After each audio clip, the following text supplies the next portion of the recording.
Everybody, this is Jeff Veale, the business guru, coming to you from early in the morning from downtown Manila. And I've got a pretty awesome guest today who's in a similar field to myself. And we all need marketing, guys. Without marketing, you haven't got a business, guys, let me tell you. This gentleman's name is Henry Stoever. And Henry is a principal, founder, and managing principal. Company name is Brentwood Advisory Group and Windsor Strategy. Industry, management consulting, of course. Been doing this a little time now, 35 years. Imagine what this man knows about marketing, guys, and consulting. 35 years. And like me, probably still learning every day with AI and new technology coming in all the time. We've got different clients and the game has changed, guys. And if you don't change with it, you're not going to grow. It's really that simple. Brief description, we're passionate about helping entrepreneurial leaders achieve their visions through proven processes and simple tools. In other words, keep it simple. In short, we lower middle market companies and non-profit organizations grow revenue to drive impact. And we've got key achievements or projects, increase revenues by 200%, plus 40%, and plus 55 million. Guys, you'll be surprised how easy it is when you get things out of the way. You got to get out of your own way, guys. Let someone do what they're good at, right? And that's what Henry is good at, right? Personal motto or philosophy: simplify the complex, focus on culture, people, and outcomes. The cultural is that eat strategy for breakfast. I got that now. I got it. Interesting fact about yourself: he's a proud father of Fab Five. And this is a very interesting one. Listen to this one, guys. Led the first platoon into Kuwait during the Operation Desert Storm. And there's a lot more about this gentleman. He's going to tell you about some of himself. Good morning, Henry. How are you, my friend? I'm doing well. Good to be with you, Jeff. Fantastic. Good to have you here. Let's get the show underway. Tell us about your journey and what inspired you to pursue your current career path all those years ago. What happened? Well, it started with my uncle way back when, who said, "What do you know about leadership?" And this is when I was in high school. And my uncle Randy, he was a West Point guy. Went to the military academy, and I didn't. I told him, I said, "Uncle Randy, I don't know about anything about leadership. I'm in 10th grade. I was 15 years old." And he said, "Let me tell you, there's only one thing that matters in the world, and that's called leadership. Because whether you're a priest, whether you're a baker, whether you're a plumber or a marketing person, it's all about leadership, because you need to inspire and motivate people in order to accomplish objectives." And so I ended up going to the Naval Academy for college. I served 5 years in the Marine Corps. And then I got into business because I wanted to learn how to help companies grow. And I started out at Kraft Foods in brand management. And I spent almost 10 years at Kraft Foods. And then I moved into technology in about 2000. It sounds like forever ago. Yeah. Because it's 25 years ago. But I moved into technology, applied my consumer packaged marketing skills, and voila. At the end of the day, it's all about three things: getting the right people, doing the right things the right way. Yeah. And whether you're in the military or in nonprofit organizations or in public companies or private companies, it's all about people, processes, and systems. And that's what we help do today.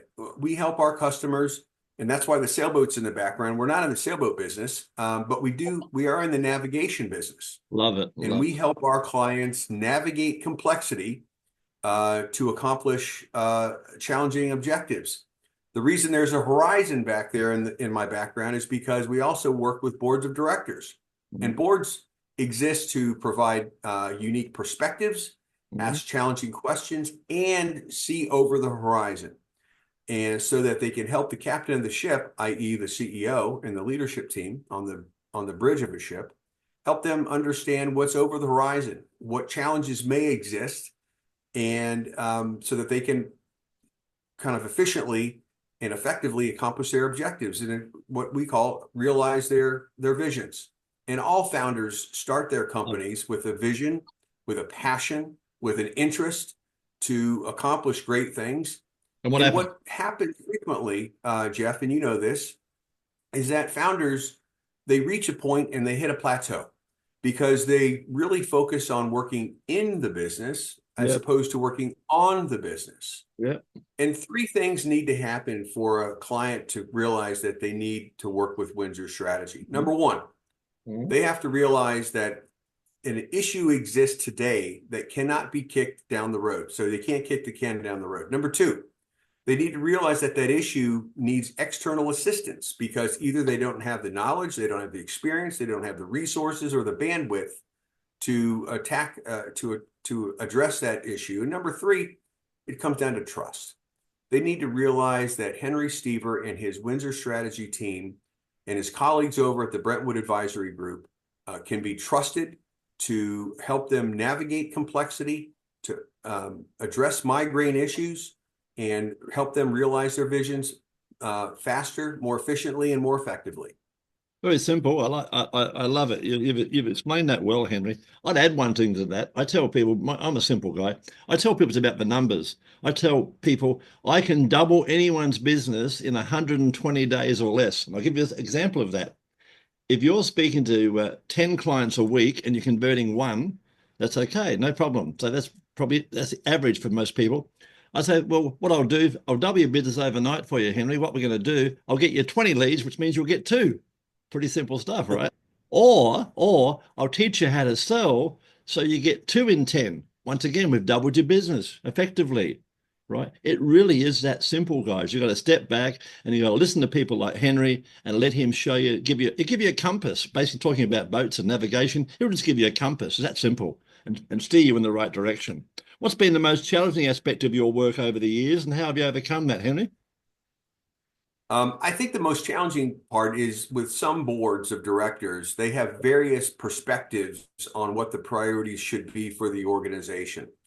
And as I mentioned before, board members aren't the captain of the ship. They're not making decisions. They're providing advice, insights, and perspectives. Yep. And frequently when you have a board, let's just say you have a board of 10 people, frequently nonprofits might have a board of 10 or 30 or 30 or more. No. You might have, dozens of perspectives. And so that's the biggest challenge is when I think about navigating complexity, part of that navigation is internal.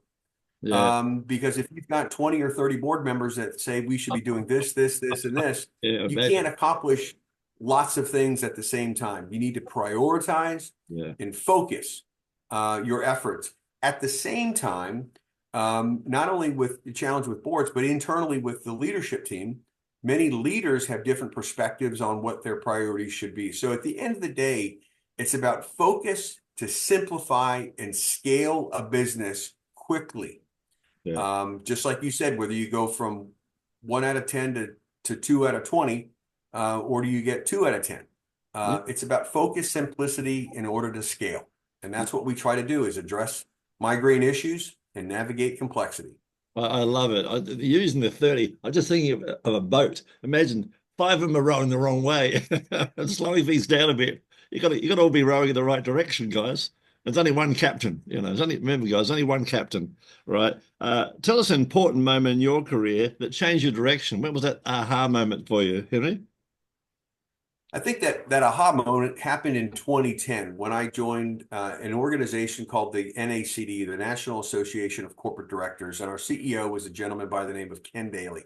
Mm-hmm. Ken was a passionate auditor, if you can imagine. And an auditor, he was an amazing storyteller. And he said, we've got the best steak in town, but guess what? We have a problem. Nobody knows we have the best steak in town. Yeah. Your job, Henry, as the chief marketing officer, is to make sure all the steak eaters know that we have the best steak in town to come and eat with us. Pretty cool. So at the end of the day, we grew that business by over 200% over 6 or 7 years. Yep. And that company continues to grow rapidly and drive significant impact for their stakeholders. So that moment really came down to 3 things: listening to the customer, prioritizing their needs, and delivering value through products and services that could address the customer's priorities. Because if you're not solving problems for your customer, and in my case, I have a client who's a customer, but if the company who's developing products and services for an audience, if they're not solving problems, they're not going to grow their business. So at the end of the day, we focused on listening to the customer, identifying and prioritizing their challenges, and delivering services and products and value that addresses their needs so they can be more consequential in their roles. Yeah, you made me think about a bucket of water. I was just thinking, one guy is tipping the bucket of water in, not realizing the back of it is a hole in the back. So you keep tipping the water in, you're going nowhere, right? So you got to fix those holes in the bucket, guys. Yeah, we don't want any leaky buckets. Yeah, that's the one. That's where Henry comes in. He finds all those leaks for you guys. Um, Henry, you're obviously a passionate guy. How do you stay motivated and continue to innovate in your field? Well, I think there's a couple of things. Actually, not a couple. I call my five key priorities. Five F's: faith, family, fitness, fun, and friends. Yeah, Because at the end of the day, I believe when I start in freedom. But at the end of the day, I start my day by praying. I do some meditation. I then go to the gym. I catch up with my kids on Facebook and Instagram and all the social media stuff. Yeah. I stay connected with my family and my friends rather, and I try to have fun along the way. Now, underpinning all of that is a quest for ongoing learning. And today, with AI and technology, everybody should be learning at a rapid pace. And so, in addition to those five F's, I think about learning and a passion for helping our clients, because passionate clients are a jewel and a gift. Yeah, you want the right clients. That's it. You want ones that can all work together. Some clients, as you know, we don't want them. They won't do what we ask. It's like buying a blind dog and they want to pull us around. Can't happen. In your opinion, what are the key qualities and skills that have contributed to your amazing success, Henry? What do you believe they are? Well, I think the number one key to my team's success, and I'm not saying my success, is it's a team. Behind every leader is a great team. Absolutely. And that team needs to be built on a great culture. And so I was fortunate, as I mentioned to you, I had my Uncle Randy who kind of led me into the military. But I learned firsthand the importance of culture. And that quote that you said before around culture eats strategy for breakfast, that wasn't me. That was a guy named Peter Drucker, who said that like 30 or 40 years ago. Because every company can have great products and great services and they have great distribution. But if they don't have a great culture, a culture for winning, a culture for service, a culture for exceeding stakeholders' expectations. So I think the key to my success has been my focus and emphasis on building great cultures. Yeah. I think it's like cancer, isn't it? If you haven't got the right culture, it's like cancer. It's just eating away in the background. You wonder why you're not going anywhere. All right. Yeah, and just to build on that for a second, there was a board member that I worked with, and he was the lead director at a little company called Microsoft back in the day. And he said, it's not about culture as an organization, because there's three levels of culture. He calls it tone at the top, mood in the middle, and banter at the bottom. Yeah. Because you, as the CEO and the senior leadership team and the board, might be talking about one thing, but there's this mood in the middle who's got a balance between what the tone at the top is saying and what the people at the bottom are bantering about. Yeah. So you've got to really assess, monitor, and manage that culture through three levels of an organization. Yeah, love it. Tell us about a recent project of your many, one you're particularly proud of, Henry. Well, one of my projects was with a company called Student Playbook. And Student Playbook is a private company that focuses on helping alumni associations deepen engagement with their alumni. And we were focused on building programs for alumni associations, and we had a company, a division of the organization that we built, and then we ended up selling for millions of dollars. Tell me, a 20-year-old, one of your 20-year-old sons comes to you, or a nephew, or a niece, and says, "Uncle Henry, I've just left school. I'm trying to think what I'm going to do with myself. What advice would you give them? What would you tell them?" Well, there's three things that I would share with them. And as you can tell, I think a lot about threes, except for my five F's. I'd say, number one, think about what you're really what problems in the world you're really interested in solving, whether that's feeding the the poor, Yeah. housing the homeless, Yeah. or working to solve some technology kind of challenge. So think about what you're really passionate about. Mhm. Number two, think about what you want to learn and how you want to learn it. Now, me, in my case, I went to work for a very, very large company called Kraft Foods, a multi-billion-dollar company. Yeah. I personally made that choice because I realized that that company had lots of resources that I could learn and kind of evolve with. And number three, I think about who you want to work for. Yes. Now, this actually might sound like a kind of a silly example, but I think the best job for somebody could be the executive assistant to the CEO. Yeah. Because if you're the executive assistant to the CEO or chief of staff, now Yeah. that job title might not be sexy to many people because I don't want to be an executive assistant. And in the old days, they called him a secretary. At the end of the day, it's about relationships. And if Absolutely. you can develop a relationship with the CEO, the senior leadership team, the board of directors, and be a trusted, Yeah. confidant with those leaders are going to carry you to amazing places. I'll give you an example. Back in the day, when I was in college, I dated this young lady, and she went to work for a company called Cisco. Now, this is in 1989. Okay, so a little while ago. Yeah. And I lost touch with her, but I ended up kind of running into her back in the day. And I said, "What do you do?" And she said, "Oh, I'm working for a company called Cisco." I'm like, "What do they do?" "Oh, they make routers for the internet." I'm like, "Routers and switches for the internet? What is that?" At Yeah. the end of the day, she was the executive assistant for John Chambers. She was employee number 10 at Cisco. Yeah. Guess what happened after 20 years? She could pave the way, own many apartment buildings, multifamily complexes, Unbelievable. had more money than God almost, but you think about it, it's about relationships that Absolutely. will carry you Networking. forward. So I tell my kids those three things. Mm. One, think about what you're passionate about. Number two, what you want to learn. And number three, who you're going to work for. And I always say, try to work for the most senior person you can while Absolutely. you're the junior person coming out of college. I often tell people too, if you're not growing, I met people who've been in the job 10 and 15 years. And I go, "What are you still there for?" And they go, "What do you mean?" I say, "You're learning?" And they go, "Oh, not really." They go, "Oh, get out, get out. You're selling your soul. Go on to the next level. It's like a ladder. You've got to keep climbing the ladder, right? It doesn't mean you Right. change jobs every week, but after 3 or 4 years, unless you're growing, move on. I see so many people. You know this one too. I see particularly a lot of women. I see a lot of women. They do all these courses. They do a course, then another course, and another course, and another course, and they don't apply it. And I say, Mary, what are you doing? Are you having a social life, or are you actually growing? So Right. treat it like a social life.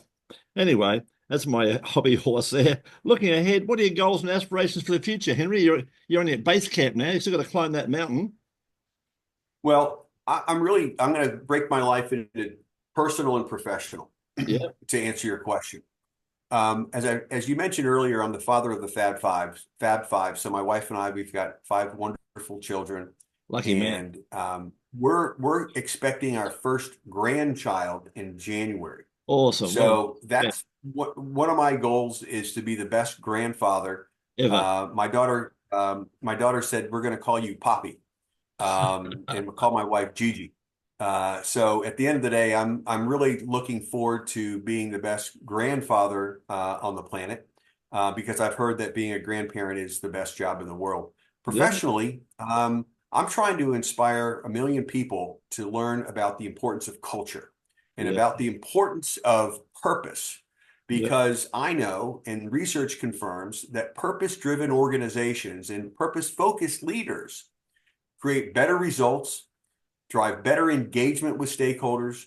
And if you have better results and better engagement with stakeholders, you have better financial performance.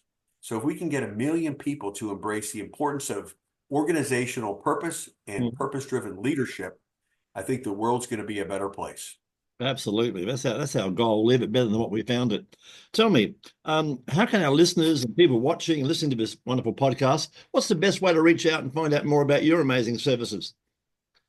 Well, I'll give you three things. Again, my threes. Number one, you can reach me by email, henry@windsorstrategy.com. That's henry@windsorstrategy.com. Number two, you can just go to windsorstrategy.com and read all about what we do.